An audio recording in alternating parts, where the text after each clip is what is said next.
아멘. 반드시 너를 축복하리라. 귀한 찬양 감사합니다. 찬양 가사처럼 반드시 내가 너를 축복하리라. 반드시 내가 너를 들었으리라.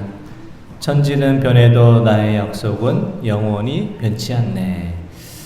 하나님께서 반드시 우리에게 복을 주시고 또 우리를 들어 사용해 주실 것을 믿음으로 하나님 안에서 참으로 복된 인생, 강하고 담대한 인생으로 살아가시는 우리 성도님들 다 되시기를 원합니다. 오늘 말씀은 하나님께 부요한 교회라는 제목의 말씀입니다. 교회 창립주일에 있는 8월을 보내면서 오늘의 교회를 향해서 주님께서 말씀하시는 그 음성을 듣기를 원합니다.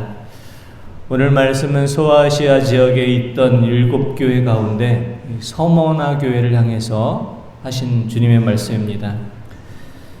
서머나 교회는 요한계시록에 나와 있는 그 소아시아 지역 7교회 가운데서도 아무런 책망을 받지 않고 칭찬만 받았던 교회입니다. 서머나 교회가 주님께 받은 그 칭찬의 말씀은 하나님께 대해서 부요한 교회다라는 칭찬이었습니다. 예전에 비해서 우리의 삶은 많이 부유해지고 많이 또 삶이 윤택해졌습니다. 끼니 걱정하던 시대는 이제 지나고 이제는 얼마나 살을 더 빼야 되나 이 다이어트 걱정을 하는 시대입니다. 하지만 우리의 삶이 세상에서는 부유해졌지만 우리의 믿음이 하나님께 대해서 더 부유해지지는 않았습니다. 오늘 말씀에 나오는 이 서머나 교회처럼 우리 청안교회가 세상적으로 부유한 교회가 아니라 하나님께 대하여 부유한 교회로 세움받기를 원합니다. 하나님께 대해서 부유한 교회라는 칭찬을 받은 서머나 교회는 어떤 교회였을까요?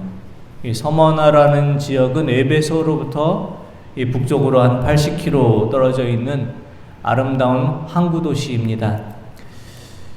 우리가 그 그리스 터키 소아시아 지역 성지순례 할 때 보면은 거의 다 교회들이 지금 폐허가 되었고 지금 흔적만 남아 있는데 유일하게 서머나 지역은 폐허로 되어 있지 않고 지금도 터키, 뚜르키예의 그 3대 도시 중에 하나로 알려져 있고 현재 이즈미르로 불리는 아주 큰 도시로 남아 있습니다.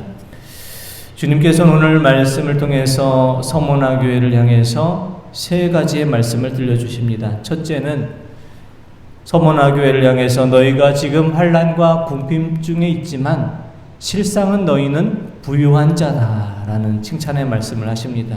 요한계시록 2장 9절 앞부분 말씀 보겠습니다. 내가 내 환난과 궁핍을 알거니와 실상은 내가 부유한 자니라. 아멘. 서머나 교회는 환난과 궁핍이 많았습니다.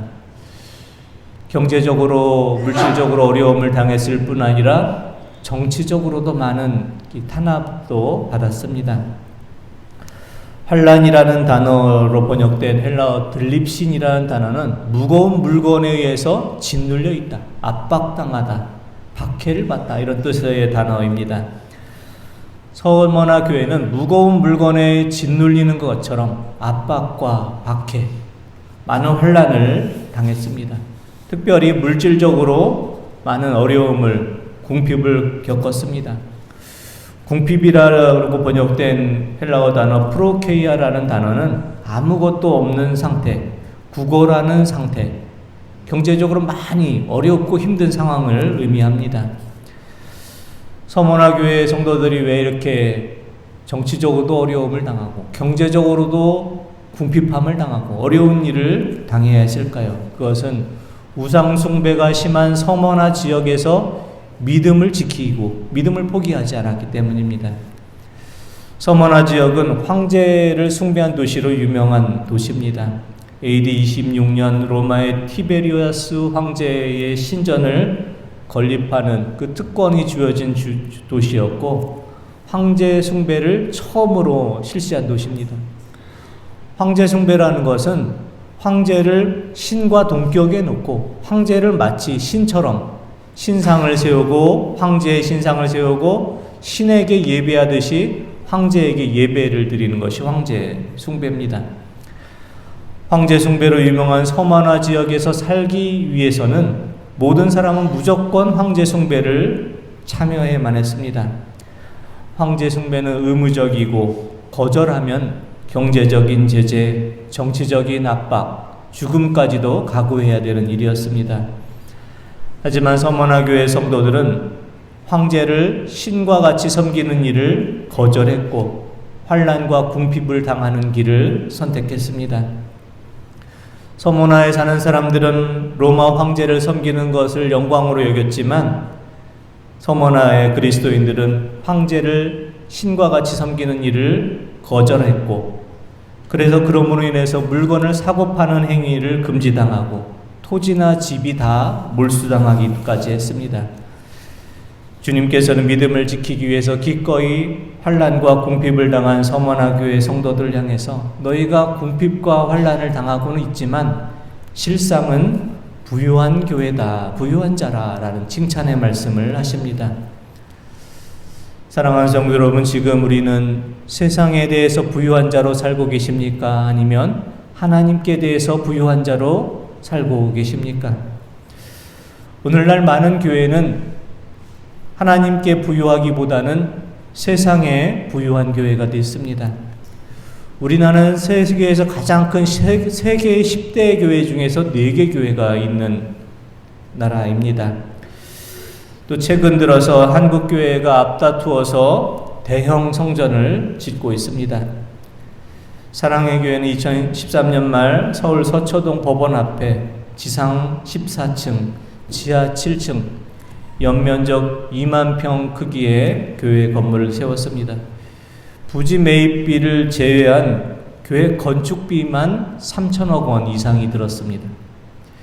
2019년 세문안교회는 새 성전을 건축했는데 그때 당시 신문에 많이 절약하고 아끼고 성전을 건축한 교회라는 그런 칭찬을 받기도 했는데 그 건축비만 800억 원이 2019년에 들었습니다. 아마 오늘 현재로 이렇게 하면은 2배, 3배 더 들었을 것인데요. 800억 원 들은 것을 아주 절약한 교회, 이렇게 해서 신문에 나기도 했었습니다. 그 교회에는 파이프 오르간이 있는데요. 파이프 오르간 캐나다산 대형 파이프 오르간이 23억 원입니다. 파이프 오르간 악기 하나만 23억 원이 들었다고. 개인이 물론 헌물을 했다고는 하지만 23억 원짜리 파이프 오르간을 들여놓기도 했습니다. 서울 부가현동 아현성결교회도 연면적 3,983평의 예배당을 건축하고 서울 효창동 만리현교회도 연면적 2,682평의 교회를 건축했습니다. 현재 교회를 건축하면서 건축비가 1,000억 원 이상 드는 교회는 아주 허다합니다. 3,000억 원 이상의 건축비를 들여서 교회를 건축한 사랑의 교회의 원로 목사님, 오카는 목사님이 생전에 이런 말씀했습니다. 교회는 건물이 아니라 사람이 되어야 합니다. 이런 말을 늘 하셨었습니다. 그런데 지금 사랑의 교회는 가장 화려하고 큰 건물을 자랑하는 교회가 되었습니다. 교회가 사람이 아니라 건물을 자랑하게 되었습니다. 오늘날 교회는 성도 수에 있어서 부유한 교회가 되었고 건물로 볼 때 부유한 교회가 되었고 세상의 명예를 자랑하는데 부유한 교회는 되었지만 실상 하나님께 대해서는 가난한 교회가 되었습니다. 하나님께 대해 부유하다는 것은 무엇을 말하는 것일까요? 하나님께 대해 부유하다는 것은 성도의 숫자가 많다는 것을 자랑하지 않는 것입니다. 교회의 건물의 크기를 자랑하지 않고 교회의 재정의 규모를 자랑하지 않고 교회에 출석하는 국회의원 숫자가 얼마나 되는가, 이것을 자랑하는 것이 아닙니다. 사도 바울은 하나님께 대해서 부유한 것에 대해서 이와 같이 말씀하고 있습니다. 고린도후서 6장 10절의 말씀입니다. 근심하는 자 같으나 항상 기뻐하고 가난한 자 같으나 많은 사람을 부유하게 하고 아무것도 없는 자 같으나 모든 것을 가진 자로다. 아멘. 하나님께 부유하다라는 것은 근심하는 것 같은 상황에 있지만 항상 기뻐하고, 가난한 상황, 어려운 경제 형편에 있지만 더 어려운 이들을 더 부유하게 만들어주고, 아무것도 없는 사람 같지만 모든 것을 가진 자와 같이 믿음으로 당당하게 살아가는 사람을 말합니다. 사랑하는 성도 여러분, 우리 청안교회가 서문화교회처럼 하나님께 대해서 부유한 교회가 되기를 원합니다. 황제 숭배를 거부함으로 비록 환난과 궁핍을 당했지만 믿음을 지키기 위해서 우리가 세상과 타협하지 않고 세상의 방식을 따르지 않고 오직 하나님만 섬기고 하나님의 뜻을 앞세우며 하나님의 인도하심을 따라 늘 살아가기를 원합니다. 그래서 근심하는 자 같으나 기뻐하는 자로, 가난한 자 같으나 오히려 다른 사람을 부유하게 하는 자로, 아무것도 없는 자 같으나 모든 것을 가진 자처럼 믿음의 용기와 또 담대함으로 하나님께 부유한 자로 살아가시는 우리 성도님들 되시기를 원합니다. 둘째, 주님께서는 서문화교회 성도들을 핍박하는 자들을 향해서 사탄의 회당이다라는 책망의 말씀을 주십니다. 요한계시록 2장 9절 하반부의 말씀을 보겠습니다. 자칭 유대인이라 는 자들의 비방도 알거니와 실상은 유대인이 아니요 사탄의 회당이라. 아멘. 서문화교회 성도를 가장 어렵게 한 것은 로마 군인도 아니고 로마 정부가 아니라 이방인이 아니라 유대인들이었습니다. 서문화교회 성도들의 믿음 생활을 가장 힘들게 방해한 것은 유대인, 자칭 유대인들이었습니다. 자칭 유대인이라 불리는 율법주의자들이 서문화교회 성도들의 믿음에 어려움을 주었습니다. 사도행전 말씀을 보면은 유대인들이 여러 가지 방법으로 복음 전하는 것을 회방하는 것이 곳곳에 나와 있습니다. 그래서 주님께서는 복음 전하는 것을 방해하는 이 유대인들을 사탄의 회당이다 이렇게 부르고 있습니다. 복음을 전해지는 곳곳에서 유대인들이 방해를 했습니다. 사도행전 13장에 보면은 비시디아 안디옥에서 복음을 전할 때 유대인들이 복음 전하는 것을 방해했습니다. 사도행전 13장 50절 말씀 보겠습니다. 이에 유대인들이 경건한 귀부인들과 그 신의 유력자들을 선동하여 바울과 바나바를 박해하게 하여 그 지역에서 쫓아내니. 아멘. 또 사도 바울 일행이 이고니온에서 복음을 전할 때 유대인들이 또 이고니온에서 유대인들이 방해를 했습니다. 사도행전 14장 1절에서 2절 보겠습니다. 이에 이고니온에서 두 사도가 함께 유대인의 회당에 들어가 말하니 유대와 헬라의 허다한 무리가 믿더라. 그러나 순종하지 아니하는 유대인들이 이방인들의 마음을 선동하여 형제들에게 악감을 품게 하거늘. 아멘. 이뿐만 아니라 루스드라에서 유대인들은 바울을 더 심하게 압박하고 유대인들이 바울을 핍박하는 모습을 봅니다. 사도행전 14장 19절 말씀 보겠습니다. 유대인들이 안디옥과 이고니온에서 와서 무리를 충동하니 그들이 돌로 바울을 쳐서 죽은 줄로 알고 시외로 끌어내치니라. 아멘. 또한 데살로니가에서도 사도 바울 일행은 유대인들로 인해서 큰 어려움을 당했는데요. 사도행전 17장 5절 보겠습니다.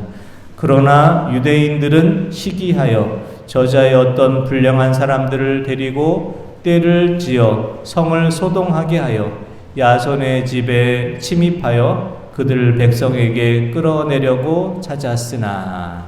아멘. 사도행전 곳곳에 보면 복음을 방해한 사람들은 다 유대인들이었습니다.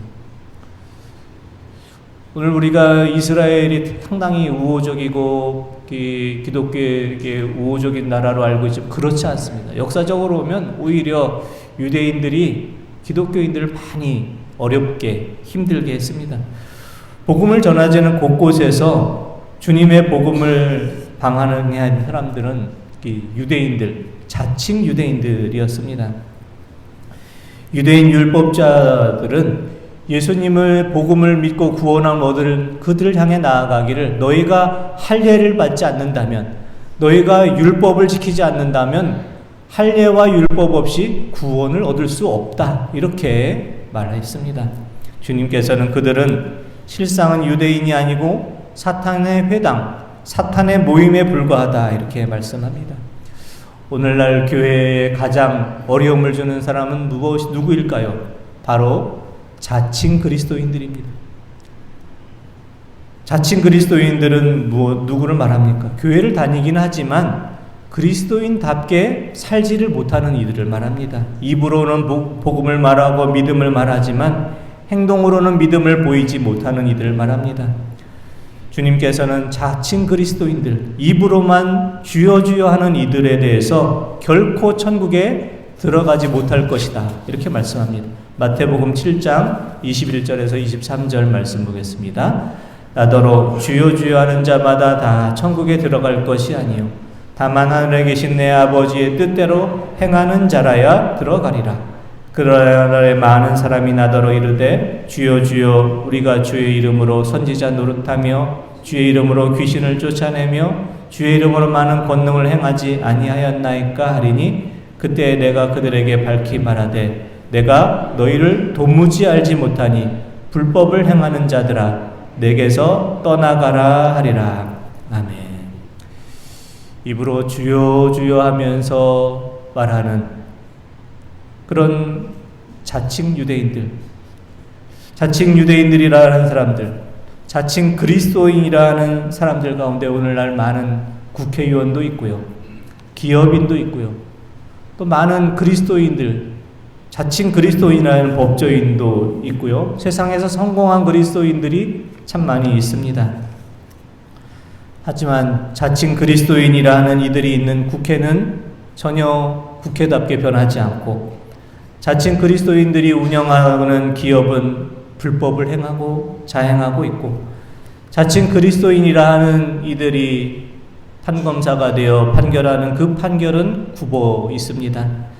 자칭 그리스도인들로 인해서 오히려 주님의 영광이 가려지고 있습니다.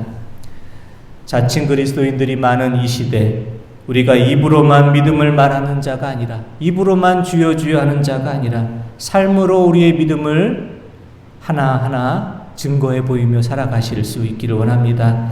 그래서 오늘 우리의 믿음이 삶으로 증거되는 참 그리스도인이 되어서 세상의 어두움을 몰아내고 세상의 불의함을 꾸짖어주며 우리의 삶의 자리에 하나님의 나라를 세워가실 수 있는 참 그리스도인으로 살아가는 우리 모든 성도님들 되시기를 원합니다.